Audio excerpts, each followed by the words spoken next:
ہے یہ علاقے مسلمانوں نے لے لی۔ اس کے بعد یرموک کا واقعہ ہوتا ہے۔ یہاں ایک اور بات بھی ہوئی ہے، اور حضرات یہ جملہ میں اصل میں سنانا چاہتا ہوں آپ۔ جب مسلمانوں نے مسلسل یہ فتوحات کی تو ہرقل اپنے لوگوں سے پوچھ رہا تھا کہ کیا وجہ ہے کہ آپ ان کے سامنے ٹھہر نہیں سکتے؟ جب مسلمان آتے ہیں تو سیلاب کی طرح چلتے ہیں اور تم بہتے جاتے ہو اس کے اندر۔ تو انہوں نے اپنے ایک جاسوس بھیجا، اور اس جاسوس نے جا کر رپورٹ پیش کیا۔ حضرات یہ آج ہمارے لیے بھی، ہم لوگ کیوں کمزور ہو گئے؟ اس نے کہا ہے، رومی جاسوس نے، کہ عرب کے اخلاق ہمارے اخلاق سے بہت اچھے ہیں۔ عرب سے مراد مسلمان، وہ اپنی زبان میں بات کر رہے ہیں کیونکہ ان کے مقابلے میں اس عرب تھے، ورنہ ہم اس کو مسلمان کہیں گے، ہم صرف عرب نہیں کہیں گے۔ عرب کے اخلاق ہمارے اخلاق سے بہت اچھے ہیں، وہ رات کو عبادت کرتے ہیں، دن کو روزہ رکھتے ہیں، کسی پر ظلم نہیں کرتے، آپس میں برابری کے ساتھ رہتے ہیں۔ ان کے مقابلے میں ہمارا یہ حال ہے کہ ہم شراب پیتے ہیں، بدکاریاں کرتے ہیں، اور وعدے کی پابندی نہیں کرتے، دوسروں پر ظلم کرتے ہیں۔ اس کا نتیجہ یہ ہے کہ ان کے ہر کام میں جوش و استقلال ہوتا ہے، اور ہمارے کام ان سے خالی ہوتے ہیں۔ یہ باتیں ہم کو پیدا کرنے کی ضرورت ہے حضرات۔ اور اس طرح کی مجالس جو ہم سنتے ہیں مثلا، تو یہ صرف معلومات میں اضافے کے لیے نہیں ہے کہ ہمارے معلومات میں اضافہ ہو گیا کہ اچھا کیا ہوا کیا نہیں ہوا۔ اپنے ماضی کو یاد کر کے اپنے آپ کو جاننا چاہیے، ہم کہاں سے چلے تھے اور ہم کہاں چلے گئے، یہ سمجھنا ہے۔ آگے اب آپ دیکھیں یرموک کے مشہور معرکے کو حضرات۔ اسلامی لشکر 40,000، قیادت ان کی خالد بن ولید کر رہے ہیں، اور عیسائی لشکر جو رومی لشکر ہے وہ 2,40,000، اور ان کا جو مرکزی کمانڈر ہے اس کا نام تیدور ہے۔ آگے حضرت خالد بن ولید کی حکمت عملی اب آپ دیکھیں گے۔ اس میں عکرمہ بن ابی جہل کی موت پر وہ بیعت لیں گے۔ جرجہ یہ رومی لشکر کے ایک دستے کا کمانڈر ہے، یہ عین معرکے میں مسلمان ہو جائے گا۔ اور اس میں آپ دیکھیں گے خواتین کا کردار۔ اور آخر میں خالد بن ولید کو جنگ کے دوران معزول کر دیا جائے گا، اور وہ کس انداز میں ہوتا ہے حضرات یہ دیکھ رہے ہیں۔ رومی لشکر آ کر کے اصل میں چاہتا تھا، مسلمان تھے دمشق میں، وہ چاہتا تھا کہ پیچھے سے آ کر محاصرہ کر، لیکن خالد بن ولید اپنے دستوں کو لے آیا یہاں پر ازروعات، اور پھر یہاں سے یہ دیکھ رہے ہیں حضرات، یہاں سے اب آ کر کے یرموک میں آ گئے۔ یہ اسلامی لشکر ہے، یہ رومی لشکر۔ اب یہ آمنے سامنے۔ خالد بن ولید کے پاس لشکر ہے 40,000 کا، اور ادھر ہے 2,40,000۔ خالد بن ولید نے 1,000 کے دستے بنائے، 1,000 1,000 1,000 1,000، تو 40,000 سے کتنے دستے؟ 40 دستے۔ لشکر کو حصوں میں تقسیم کر دی، ایک دائیں جانب کا میمنہ، ایک بائیں جانب کا میسرہ، اور ایک بیچ کا قلب، اور ان سب کے پیچھے پھر ایک اور وہ سوار، ایک جانب پر گھڑ سواروں کی قیادت خود کرتے ہوئے پیچھے آ گئے، اور ایک جانب ایک اور گھڑ سواروں کی تعداد، اور پیچھے اور پیچھے خواتین کو ایک اونچی جگہ پر کھڑا کیا۔ خواتین، ان کے ہاتھ میں دیے ڈنڈے، اور ان کے سامنے رکھ دیے پتھر۔ کہا اسلامی لشکر کا کوئی آدمی پیچھے ہٹنے لگے تو ان ڈنڈوں سے اور ان پتھروں سے اس کو واپس کرنا۔ اب یہ ہو گیا، کام شروع ہو گیا۔ لشکر آمنے سامنے چلے گئے۔ اب آپ دیکھ رہے ہیں حضرات، یہ اسلامی لشکر کی ترتیب ہے۔ یہ پیچھے سواروں کے ساتھ قیس، اور یہ پیچھے سواروں کے ساتھ خالد بن ولید، اور یہ مسلمانوں کا پورا مرکز ہے، یہ دستے ہیں، اور یہ ایران جو رومی لشکر ہے اس کے حصے بن گئے، یہ ان کا پڑاؤ۔ لشکر کے اندر مختلف ذمہ داریاں لگ گئی۔ ایک صحابی حضرت مقداد ہے، ان کا کام ہے کہ لشکر میں گھوم پھر کر کے سورہ انفال پڑھیں۔ لوگوں کو سورہ انفال سنائیں۔ ابو سفیان لشکر میں گھوم پھر کر کے اعلان کرتے تھے، مسلمانوں پیچھے نہیں ہٹنا، ثبات ثابت قدم رہو، اللہ کی مدد تمہارے ساتھ۔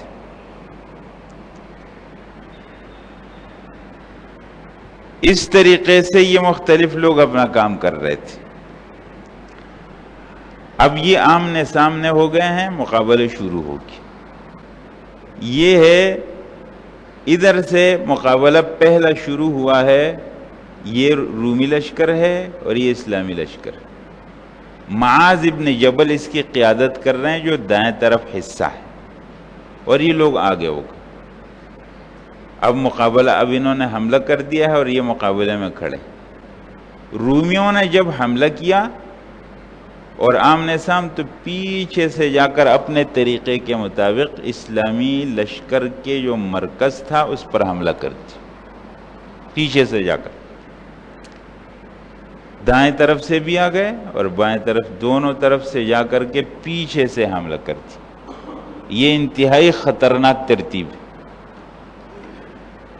جب یہ حملہ ہوا، خالد بن ولید نے خود اور اپنے ساتھ جو گھڑ سوار دونوں جانب کھڑے کیے، یہ دونوں حرکت میں، اور پیچھے سے آ کر کے اس لشکر کا جو پیچھے سے آ گیا تھا اس کی خبر لی۔ خالد بن ولید یہاں سے گیا ہے ادھر، اور یہ حضرت قیس یہاں آ گئے، اور جو رومی آ گئے تھے یہاں سے ان کو پھر بگایا، مارا۔ یہاں خوب تیز جنگ ہوئی اور ان لوگوں کو بھگایا گیا۔ اور ایک دفعہ جب رومیوں نے بالکل محاصرہ کر دیا اور حالات بہت سخت ہو گئے، تو وہی عکرمہ ابن ابی جہل کھڑے ہوئے۔ ابو جہل کے بیٹے ہیں حضرت عکرمہ، انہوں نے پکارا، کھڑے ہو گئے، کہا میں رسول اللہ صلی اللہ علیہ وسلم کے مقابلے میں لڑا ہوں، میں اس وقت نہیں ہٹا تو اب میں کیوں ہٹوں گا جب میں حق پر ہوں۔ اور پھر کہا کون ہے جو میرے ہاتھ پر موت کی بیعت کرے کہ مرنا ہے لیکن پیچھے ہٹنا نہیں۔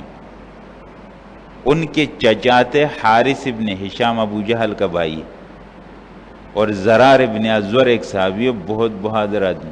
کہتے ہیں میدان میں جب جاتے تھے تو قمیص اتار کر کے چلتے، اور ان کو دیکھ کر کے رومی لوگ کانپتے تھے۔ پھر انہوں نے پھر موت پر بیعت کی اور میدان میں کودی، اور حضرت عکرمہ شہید بھی ہو گیا اسی میدان میں، حارث بھی شہید ہو گیا، اور زرار بھی غالباً اسی میں شہید ہوئی۔ زرار کی ایک بہن تھی خولہ، کہتے ہیں وہ میدان کے اندر یوں غلاف باندھ کر کے آتی تھی، غلاف باندھ کر کے وہ میدان میں سے بہادری کے ساتھ لڑتی۔ یرموک کا یہ مشہور معرکہ ہوا ہے، اور اس کی ابتدا میں مسلمانوں میں سے ابو عبیدہ بن الجراح اور یہ لوگ پہلے نکلے، اور انہوں نے پہلے ان کو کہا کہ ہم آپ کے امیر سے بات کرنا چاہتے ہیں۔ تو پہ گئے اندر، ایک وہ لگا ہوا تھا خیمہ، اور اس میں ریشم کے وہ سارا لباس، اور جو ان کا مرکزی آدمی تھا وہ بیٹھا ہوا تھا۔ تو انہوں نے حضرات نے کہا کہ ہم ایسی جگہوں میں نہیں بیٹھتے، صحیح جگہ میں ہمارے ساتھ آ جاؤ، بات کرو۔ پھر انہوں نے اس کے سامنے اسلام کی دعوت پیش کی کہ ہم آپ کے سامنے اسلام کی دعوت پیش کرتے، اس نے نہیں مانا، بہرحال واپس ہو گئے۔ پھر عین جنگ میں ان کے ایک آدمی جرجہ نام کا، وہ میدان سے آیا خالد بن ولید کے سامنے، اور خالد بن ولید سے کہا کہ مجھے ایک بات کا جواب دے دو۔ کیا بات؟ کہا آپ اللہ کی تلوار ہیں، آپ کو اللہ نے آسمان سے اتارا، ہمارے پاس یہ مشہور ہے کہ خالد اللہ کی تلوار ہے، تو آپ کو اللہ نے آسمان سے اتارا اور آپ کے مقابلے میں کوئی ٹھہر نہیں سکتا ہے، یہ صحیح ہے؟ تو خالد بن ولید نے کہا نہیں۔ میں اللہ کی تلوار اس طرح نہیں ہوں. ہمارے اندر اللہ تعالیٰ نے اپنا پیغمبر بھیجا، ایک زمانے تک ہم نے ان کی مخالفت کی، پھر ہم کو سمجھ میں آ گئی بات، پھر ہم ان کے ساتھی ہو گئے. تو ہمارے اس پیغمبر نے مجھے فرمایا تھا کہ خالد تو اللہ کی تلوار. اس وقت سے اللہ کی مدد میرے ساتھ. تو اس جرجہ نے کہا کہ آپ کیا پیغام دیتے ہیں ہم کو؟ تو خالد بن ولید نے کہا پیغام یہ ہے کہ سب سے پہلے تو ہم آپ کو کہیں گے کہ آپ مسلمان ہو جاؤ، آپ لوگوں کا راستہ غلط ہے. اگر آپ اس کے لیے نہیں تیار تو ہم کہیں گے پھر ہمیں ٹیکس دو، ہم آپ کی حفاظت کریں گے. اور اگر اس کے لیے بھی نہیں تیار آپ تو پھر میدان میں آ جاؤ. تو اس نے کہا کہ میں تو زندگی اسلام کی دشمنی میں گزار دی، کیا اب اگر میں آ جاؤں تو گنجائش ہے اس کی؟ بالکل گنجائش ہے. کہا گنجائش کا کیا مطلب ہے گزارے والا مجھے مان لیا جائے گا یا مجھے صحیح مطلب اللہ کے پاس میں قبول ہو جاؤں گا جیسے ایک صحیح آدمی نے؟ کہا نہیں بالکل. خالد بن ولید نے کہا ممکن ہے اب کہ آپ کا درجہ ہم سے بھی زیادہ ہو جائے، کیونکہ ہم نے تو رسول اللہ صلی اللہ علیہ وسلم کو دیکھا ہے اور وحی اتر رہی تھی، تو ہمارے لیے ماننے کے زیادہ مواقع تھے، آپ کے لیے وہ نہیں. تو وہ جرجہ مسلمان ہو گیا. رومی حکومت کا بہت بڑا، اور خالد بن ولید کے ساتھ پھر وہ آگے رہتے تھے اور شہید بھی ہو گیا. خواتین کا کردار اس کے اندر بہت مضبوط رہا. جب لوگ پیچھے ہٹے اور خواتین نے ان کو ان ڈنڈوں سے مارنا شروع کیا اور پتھروں سے، اور لوگ پھر غیرت کی وجہ سے آگے بڑھے. اور مشہور واقعات حضرات آپ نے سنا ہے اس جنگ کے اندر جو ہوئے ہیں، بڑا تفصیلی معرکہ ہے. فتوحات شام ایک کتاب ہے مستقل، اس میں اگر آپ پڑھیں گے تو بہت تفصیلی واقعہ ہے. کہتے ہیں کہ کچھ ان کو پیاس لگی تھی، کچھ زخمی تھے، اور جب پانی لے کر کے پہنچے ہیں تو ادھر سے دوسرے کی آواز ہے، تو انہوں نے کہا اس بھائی کو پانی پلا دو. کہتے وہاں پہنچے تو اور آواز آئی، انہوں نے کہا اس کو دے دو. جب وہاں پہنچے تو انتقال ہو چکا. واپس آئے تو ان کا بھی ہو چکا، واپس آئے تو ان کا بھی ہو چکا. مسلمان لوگوں کا انداز یہ حضرات، یہ نہیں کہ ایک دوسرے کے خون کے پیاسے ہو جائیں. یہ سارا معرکہ ہوا اور مسلمانوں نے اس میں خوب ثابت قدمی دکھائی.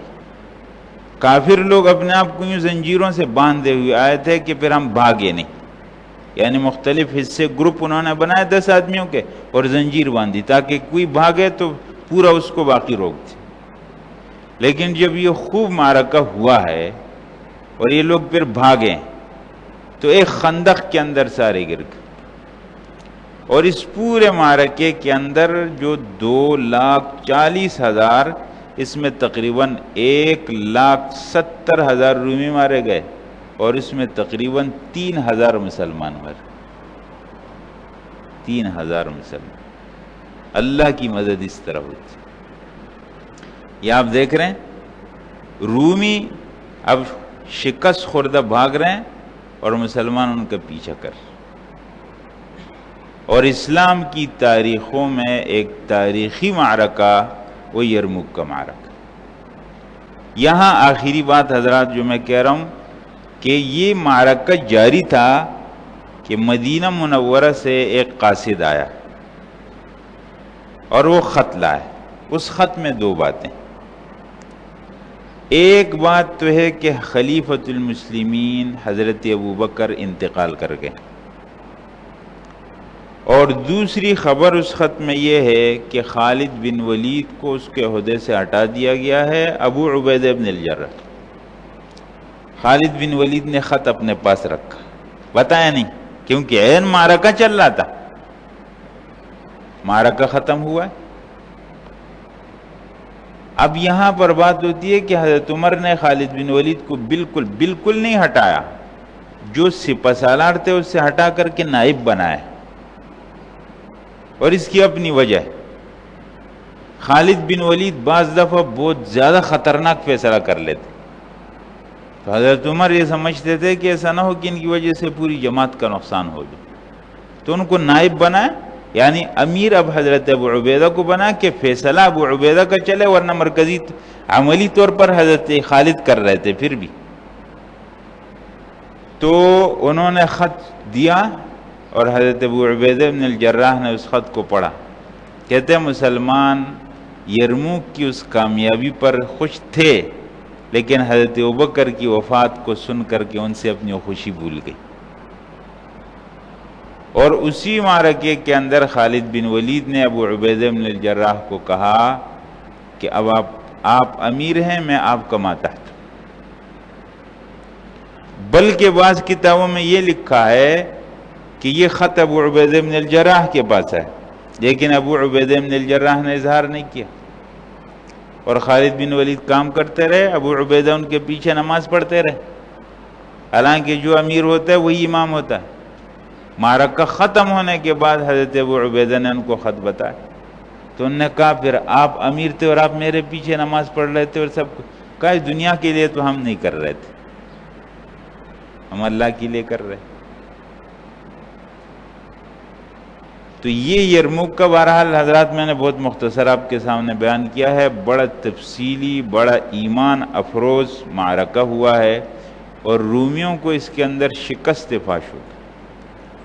اور یہ جو میں نے آپ کے سامنے جملہ سنایا ہے کہ ان کے آدمی ہرقل نے پوچھا ہے کہ کیا واقعہ ہے، بعض نے کہا کہ یرموک سے پہلے اور بعض کتابوں میں یرموک کے بعد۔ اس نے کہا ہمارے اور ان کے کردار میں بہت بڑا فرق ہے، کردار بولتا ہے، اس لیے اپنے کردار کو ٹھیک کرنا پڑے گا۔ اپنے اپنے دائرے کے اندر ہم اپنے کردار کو ٹھیک کریں، جتنا میرا بس ہے، طاقت ہے، وہاں میں اپنے آپ کو ٹھیک کروں۔ اللہ سب کو عمل کی توفیق۔